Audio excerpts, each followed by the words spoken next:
All right. Hastening or postponing death. All right. So, hastening death.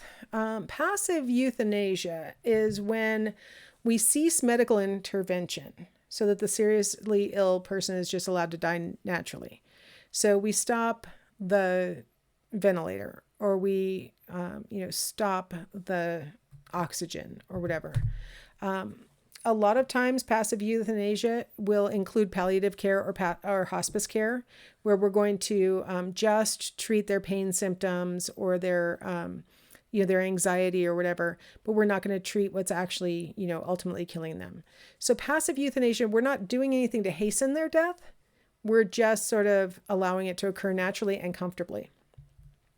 A DNR is short for do not resuscitate. And this is where a person in their advance directive or at the request of the healthcare proxy. So that's why you got to be careful who the healthcare proxy is.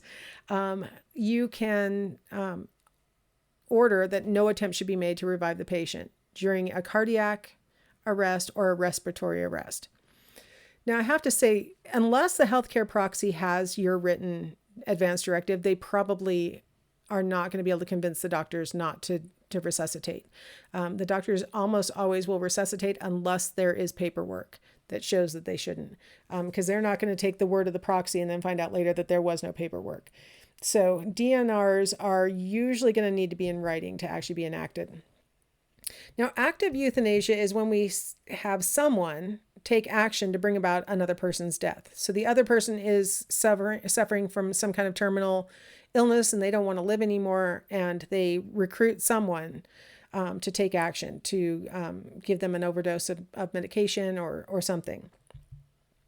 Physician-assisted suicide is the type of active euthanasia that gets a lot of attention because a lot of states have one by one been legalizing it. Physician-assisted suicide is where the doctor actually provides the means for someone to end his or her own life. Usually the doctor doesn't actually administer whatever it is themselves. They provide to the patient, enough fentanyl to kill themselves, and then the person has to do it themselves. But some doctors do. You might know Dr. Kevorkian. He had a suicide machine where he didn't actually inject the medication, but the machine did. But he would bring the machine to the patient's house, and his actions really pushed the narrative on, active euthanasia. Like, should a patient be allowed to say, I don't want to live anymore and I need your help to end my life earlier?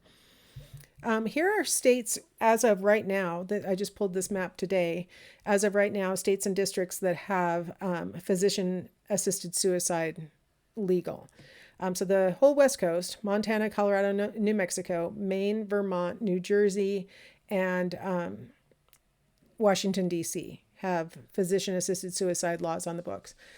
Some more states are talking about it right now, and there are 33 states that overtly forbid it. So different states have different laws about whether a physician can legally assist someone in hastening their own death.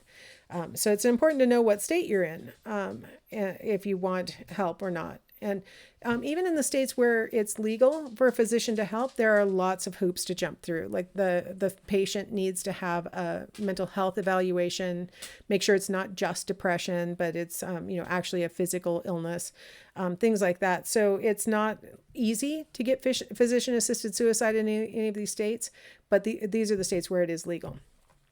Now, I thought I'd share with you people's changing attitudes about end-of-life treatment. So in this poll that was conducted by the Pew Research Center, we're seeing the percent of U.S. adults who say there are circumstances where a patient should be allowed to die, or medical staff should do everything possible to save the life of a patient in all circumstances. So the dark blue part of the bar is the percentage who said sometimes allow the patient to die. So this would be passive euthanasia. The cream-colored part of the bar is always do everything possible to save the patient. So resuscitate no matter what, always try. And then the light blue is the percent who they really don't know what to think about this. I guess the circumstances would decide. So what you'll notice is that in 1990, there were more people who said sometimes allow a patient to die than in 2013. Like, the attitudes have been going down on agreeing that you should allow the patient to die. And more people are saying always do everything possible to save the patient. So as more a physician-assisted suicide laws have been coming on the books, people are getting a little bit more invested in trying everything to try to save a patient, which is kind of interesting. Like as it becomes more possible that you could not only just have passive euthanasia, like let the person die, but you could actually have active euthanasia. People have gotten a little bit like sort of whoa, backpedaling on that and saying, are we sure we should be doing this? So there's a bigger discussion to be had about sort of the ethics of physician-assisted suicide for sure, let alone passive. Now, this one's a little more complicated. This is also from the Pew Research Center, so I wanted to highlight some parts for it. So what we're seeing here is the percent of each group that says a person has a moral right to suicide. Okay, and then here are the circumstances that they gave their yes or no answer to. So first off, if the person is in a great deal of pain with no hope of improvement. So overall, 62% of adults agreed that they had a moral right to suicide in that condition. But if you look at it broken down by religious affiliation, and they also broke it down by race, so you see just any person who is an adult, we've got 62% agreeing that it's okay to commit suicide in the face of great pain with no hope of improvement. Among those people, again, with no race taken into consideration, who are unaffiliated with any religious sector, 85% agreed that that would be okay. Then they start breaking it down by religious and racial lines. So we've got white mainline Protestants on the next row, white Catholics in the next row, Hispanic Catholics in the next row, white evangelical Protestants in the next row, and then black Protestants on the bottom. So that'll stay consistent across them. What you'll see is the unaffiliated were much more likely to agree to a moral right to suicide in the face of great pain. The whites who are Protestant or Catholic are not that far behind the unaffiliated. The Hispanic Catholics are way below the white Catholics as far as agreeing to that. And then the evangelical Protestant, whether they're black or white, are not likely to agree to it.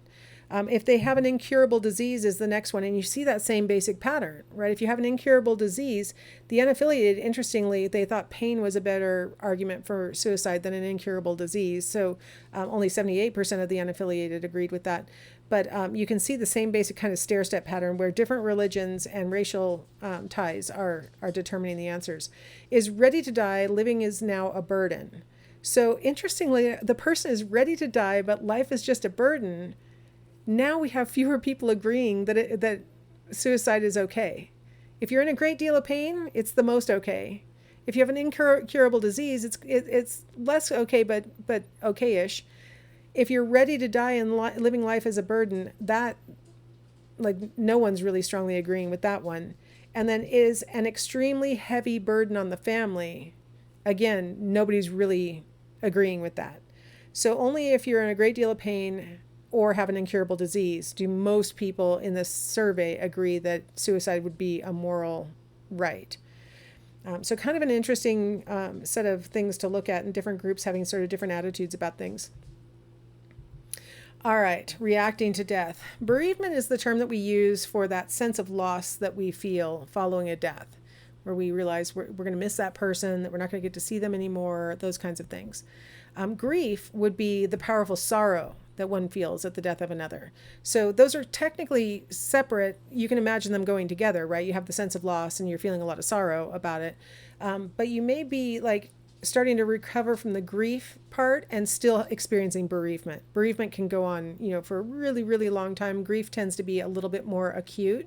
It can go on for weeks and months. You can feel sorrow, but that sense of loss will typically probably follow you for the rest of your life, honestly. Mourning is the word that we use to describe the ceremonies and the behavior that we go through to express bereavement after a death. It's culturally specific. So, in the olden days of the U.S., you would wear black for some amount of time to let everybody know that you're in mourning. You might sit in, I think it's called shivas, if you're Jewish, or you might sit in a wake if you're Irish, or, there's like different kinds of names for sort of similar things where everybody sort of sits together. Minimal, you might have a funeral, there's different things that we do for mourning. One thing that we may do while we're in mourning, we may be still in the very acute grief stage, is try to place blame. It's a really common impulse to try and figure out, okay, why did this happen? It's not fair. I shouldn't have lost my person. We might place blame and say the doctors didn't do everything they could, which is part of the reason why doctors will not fail to resuscitate unless there is, a paper saying do not resuscitate, because they do not need the family coming in later and saying, why didn't you resuscitate? Because a lot of times we're going to place blame. We may place blame because there were laws against this and the laws weren't enforced and my loved one died as a result of it. It could be a gunshot or a traffic accident where a drunk driver was at fault, or there weren't signs warning of a strong curve, or things like that. And so you place blame for these kinds of lapses. And, my loved one should have been protected. We might be mad at our loved one because we had been telling them about their unhealthy habits. You've got to stop smoking, or, you eat too much, food containing cholesterol, or, you need to stop doing these things. It's going to get you. And when it gets them, then you're like, man, I told them, why didn't they care enough? And you actually blame the person who died. So sometimes we blame the dead person. Sometimes we blame ourselves. That's probably the hardest one, though, if we feel guilt, like we didn't do enough, and we might try and displace our own sense that really ultimately it was our fault onto the doctors or onto the law or onto the loved one, right? Because we don't really want to have to face that maybe we should have done something. We might blame, distant others, faceless people who, somehow it's their fault that this happened. Like, it's not rational necessarily is what I'm trying to illustrate.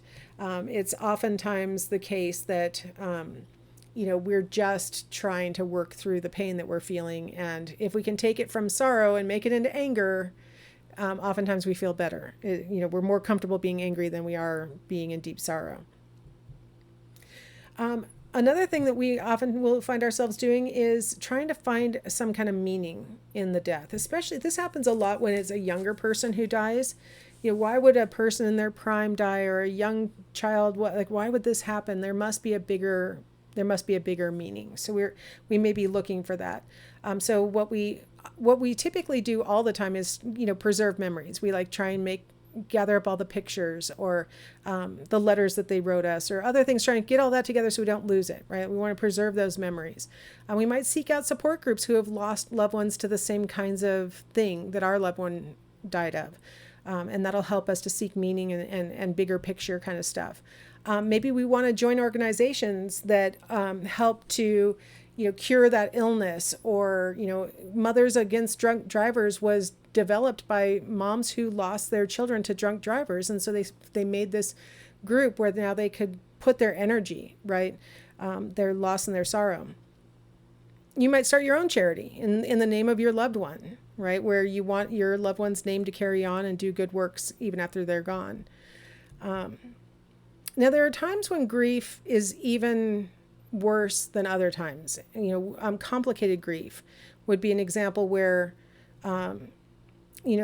your grief is actually getting in the way of you moving on with your life. Complicated grief would include things like absent grief. That's where, an overly private person really cuts themselves off from the community, and they just don't want to share their grief with people, and it can end up being socially isolating, where, other people were willing to reach out, other people wanted to be part of it, and the person who's experiencing absent grief is like, I don't want to see all of you guys crying. I don't want to have to talk about this with you guys. And so they end up oftentimes alone. Disenfranchised grief is where you have a relationship with the deceased that is not maybe accepted by their family or the other people who have the actual status to have, public grief. So let's say, for example, you're, in a love relationship with somebody who's married. And when the person dies that you're in the relationship with, the person that they're married to has the right to all the public grief, and you, as the secret relationship, have no right to it. And so you have this disenfranchised grief where you don't get to be the person in mourning. You don't get to have people consoling you because you lost your loved one. Something like that.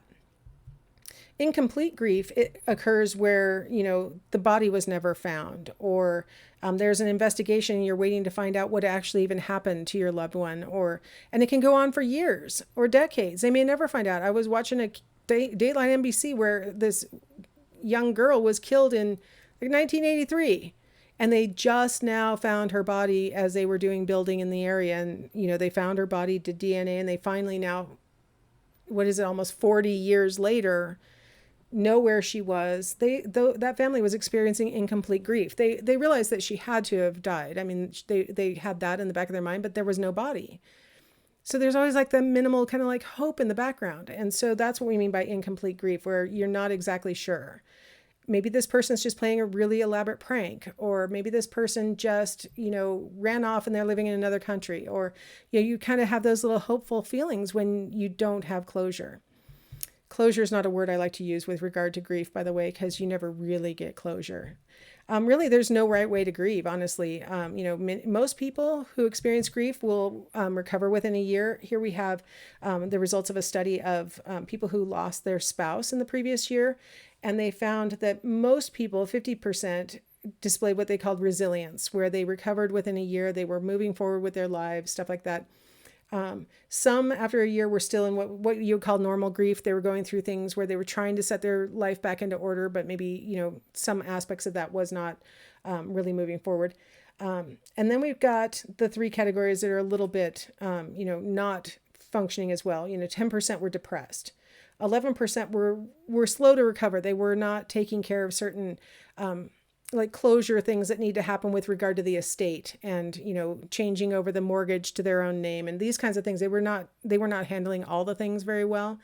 And then we have 18% who were less depressed, but were not really, they hadn't completed, they were not moving on.